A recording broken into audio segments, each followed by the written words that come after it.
Cuestión 82, artículo 2. Videtur quod voluntas ex necessitate omnia velit quecunque vult. Parece que la voluntad por necesidad quiere todo lo que quiere. Se pregunta Santo Tomás en este artículo número 2 de la cuestión 82 que estamos revisando, si la voluntad en todos sus actos obra necesariamente. Y la respuesta de Santo Tomás va a ser naturalmente que no. Santo Tomás va a responder que no. La voluntad no quiere con necesidad todo lo que quiere, solo el fin último. Y aquí tal vez conviene aclarar un poco a qué nos estamos refiriendo cuando decimos eso de obrar o querer con necesidad. Recordarán ustedes lo que hablábamos acerca del concepto de necesidad en el video pasado. Lo necesario es lo que no puede no ser. De manera que cuando estamos hablando de si la voluntad, todo lo que obra, todo lo que hace, lo hace bajo necesidad, estamos diciendo, en resumen, de si la voluntad obra sin posibilidad de no obrar, si la voluntad lo que hace, lo hace obligatoriamente, por decirlo de alguna manera, lo cual evidentemente no dejaría ningún tipo de lugar a la libertad. Y Santo Tomás, como ya lo acabamos de decir, va a responder que no, que la voluntad no obra con necesidad o bajo necesidad todo lo que obra, lo cual parece un poco contradictorio tal vez con lo que nos decía en el artículo primero, en el cual hablaba de que en términos de la causalidad final y de la causalidad formal había, en razón del objeto propio de esa potencia llamada voluntad, una necesidad. La voluntad necesariamente tiende a su objeto por su propia naturaleza y su objeto es su fin. Entonces Santo Tomás nos hablaba allí de cómo la voluntad obra por su propia naturaleza con cierta necesidad derivada de su objeto propio, que es su propio fin, como potencia. De manera que, con excepción del fin último, la voluntad a todo lo demás no tiende, no se inclina necesariamente. Aquí entonces la gran pregunta es, ¿cómo es eso de que solo el fin último solicita bajo necesidad la acción de la voluntad? ¿Qué es eso de fin último? Y aquí la respuesta tiene que ver con el objeto propio de la voluntad. Decíamos, cuando hablamos del apetito sensible, que el objeto propio del apetito sensible son bienes particulares. Bienes particulares porque son aprehendidos por los sentidos, que son potencias cognoscitivas de lo particular. El caso de la voluntad es muy diferente porque el conocimiento del que parte, el conocimiento que le sirve de punto de partida formal, es el conocimiento intelectual, por medio del cual el hombre puede aprehender no solamente objetos particulares y concretos, sino sobre todo conceptos abstractos y universales, conocer la esencia inteligible de las cosas materiales. Y por tanto, en concordancia con dicho conocimiento surge ese apetito racional que llamamos voluntad, con capacidad de tender o de buscar al bien, pero ya no a este y a aquel bienes concretos y particulares, como en el nivel de los sentidos, sino al bien en cuanto concebido de manera abstracta y universal. Esto implica como consecuencia necesaria que la voluntad del ser humano no se encuentra atada, necesitada, determinada a los bienes concretos y particulares que se ofrecen a los sentidos, sino que puede de suyo tender a la idea misma de bien, al bien en universal, al bien total, por decirlo así. Y aquí la pregunta sería entonces, ¿dónde se encuentra ese bien universal? ¿Dónde se encuentra ese bien total, ese bien inmaterial? ese bien que llena plenamente la capacidad de la voluntad humana como potencia apetitiva, ¿dónde está? Y esta es una respuesta que Santo Tomás nos va a dar recién iniciando la segunda parte de la Suma Teológica, en esas brillantes 5 primeras cuestiones de la segunda parte, llamadas precisamente Tratado sobre la Bienaventuranza Humana. En ese hermosísimo tratado, compuesto de 5 cuestiones y 40 artículos, Santo Tomás desarrolla con una genialidad incomparable toda su doctrina acerca del fin último del hombre, que ubica Santo Tomás en la contemplación amorosa de la esencia de Dios.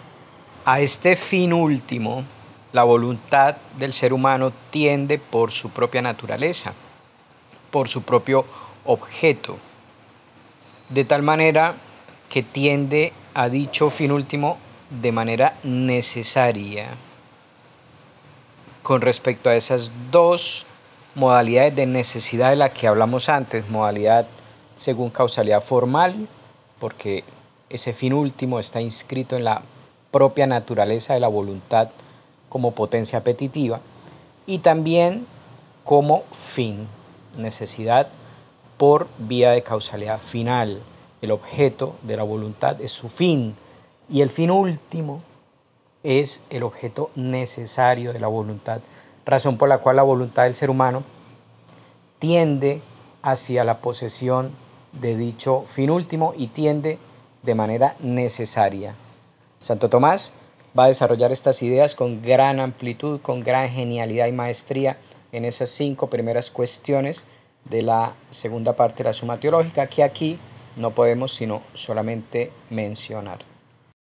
Para continuar entonces con su explicación del tema de este artículo, de si la voluntad todo lo que quiere, todo, absolutamente todo, lo quiere con necesidad o bajo necesidad, Santo Tomás va a realizar, como suele hacerlo, una comparación entre la voluntad y el intelecto, siendo estas dos potencias, las dos potencias o facultades superiores del hombre que siempre trabajan en unidad.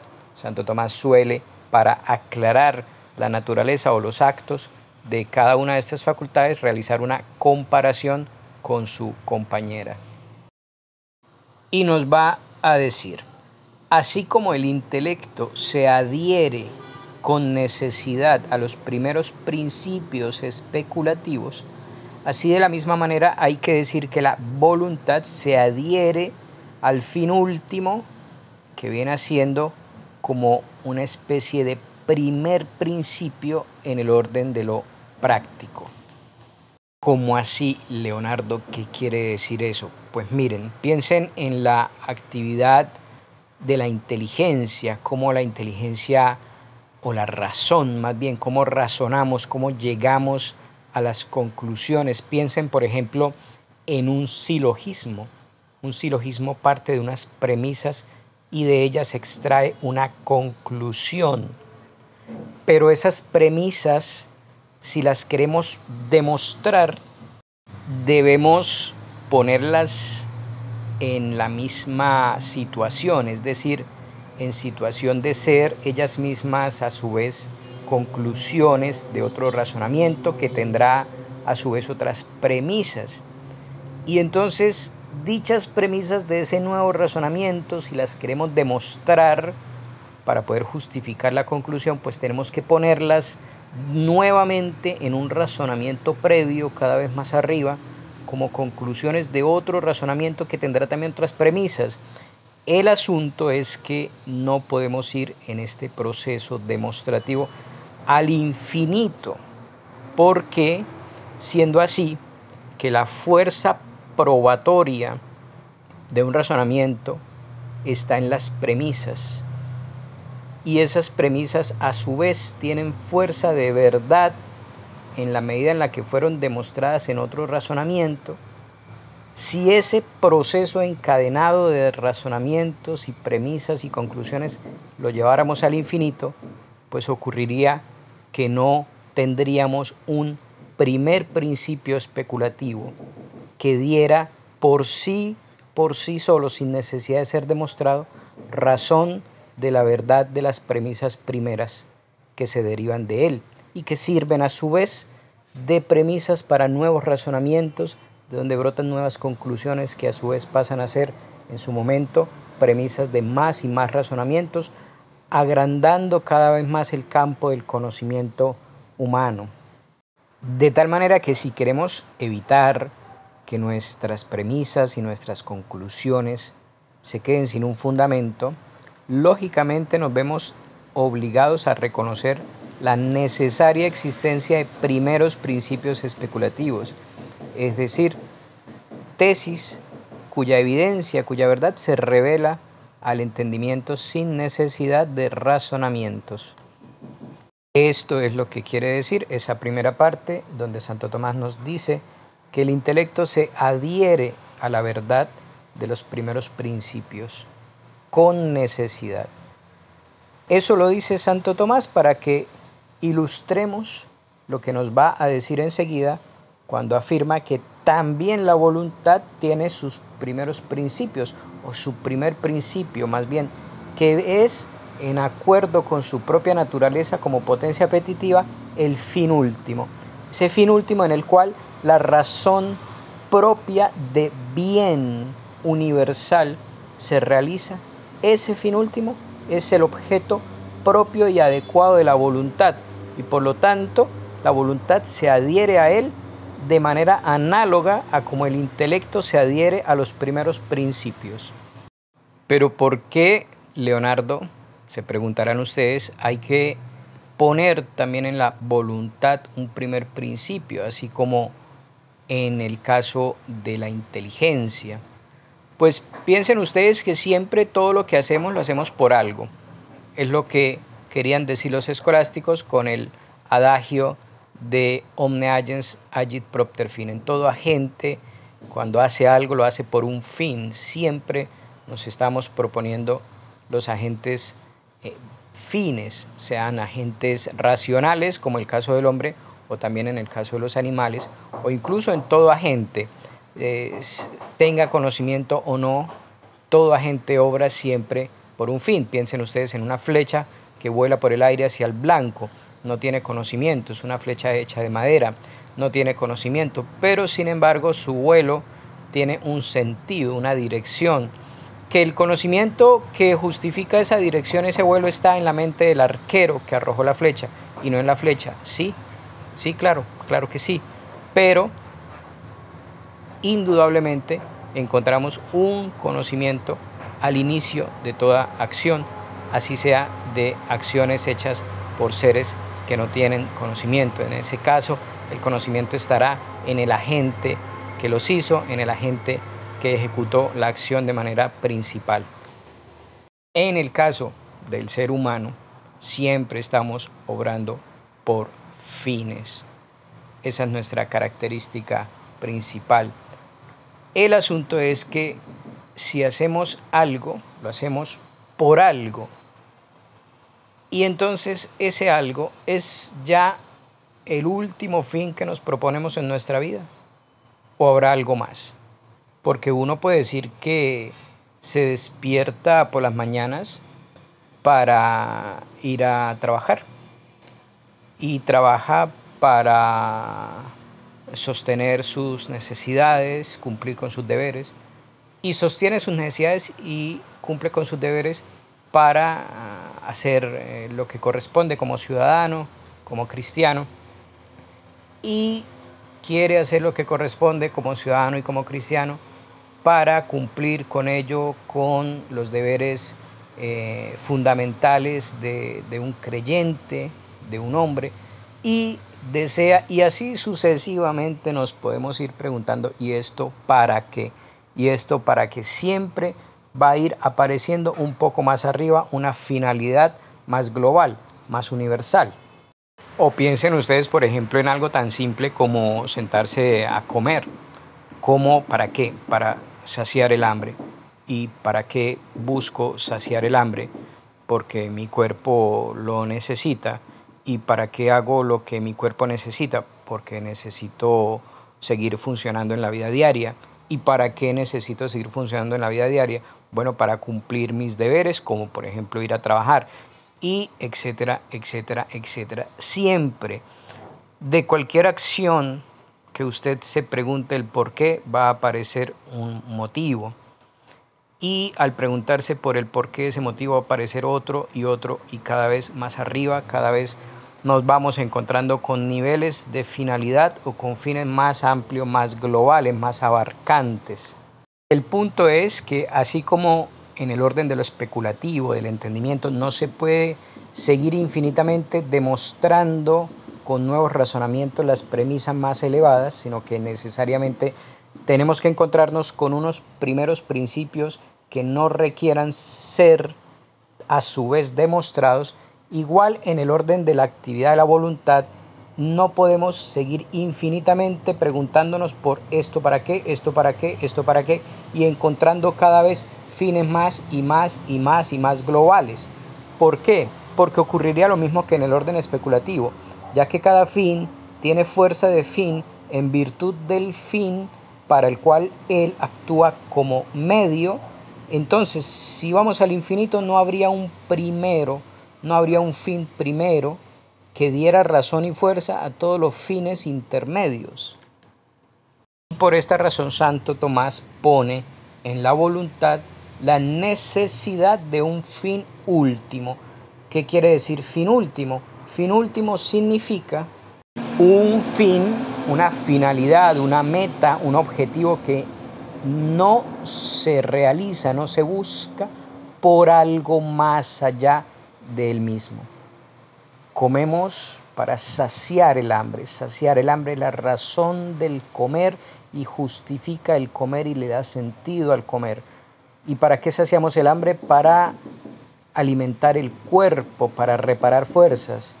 Ese alimentar el cuerpo, ese reparar fuerzas le da sentido al acto de saciar nuestra hambre. Y así cada fin superior le va dando el sentido y la fuerza al fin anterior. Y si no hubiera uno primero que se hiciera, que se buscara, al cual tendiéramos por sí mismos sin necesidad de ningún otro, entonces al no haber primero, la cadena de fines se quedaría sin fuerza de atracción, por decirlo de alguna manera, y la vida humana entonces quedaría sin norte, sin sentido, como que quedaríamos sin saber qué hacer o por qué hacer esto en vez de lo otro.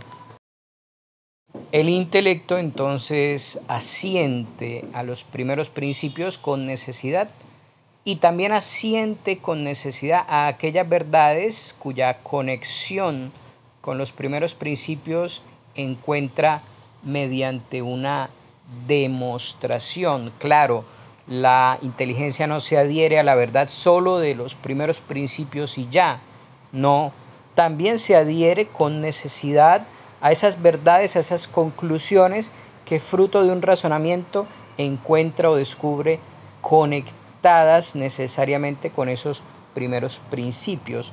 En virtud de la visión de esa conexión, asiente también a las distintas conclusiones que puede ir hallando mediante el razonamiento. Pero no asiente, esto es importantísimo, no asiente con necesidad a las verdades contingentes e incluso tampoco a las necesarias, pero cuya conexión con los primeros principios todavía no ha demostrado. La inteligencia no se adhiere a las verdades contingentes de manera necesaria. Cuando algo es verdad, pero es una verdad contingente que puede ser y no ser, a dicha verdad, la inteligencia no se adhiere de manera, por decirlo así, obligatoria. Y si hay alguna verdad necesaria que tiene una conexión con los primeros principios, pero cuya conexión la inteligencia de determinado individuo todavía no ha visto a través de una demostración, entonces a esas verdades, aunque necesarias, tampoco se adhiere necesariamente. Igual ocurre con la voluntad. Ella tiende con necesidad al fin último y a todo aquello sin lo cual no puede alcanzar dicho fin último. dicho fin último tiene como unos medios necesarios para llegar a él, pues bien, a esos medios necesarios también la voluntad se adhiere con la misma necesidad con la que se adhiere al fin último, porque estamos hablando de una necesidad de medios afín, como en el ejemplo de mi posible, fantasioso más bien, viaje a Italia. Necesariamente debo tomar algún tipo de transporte.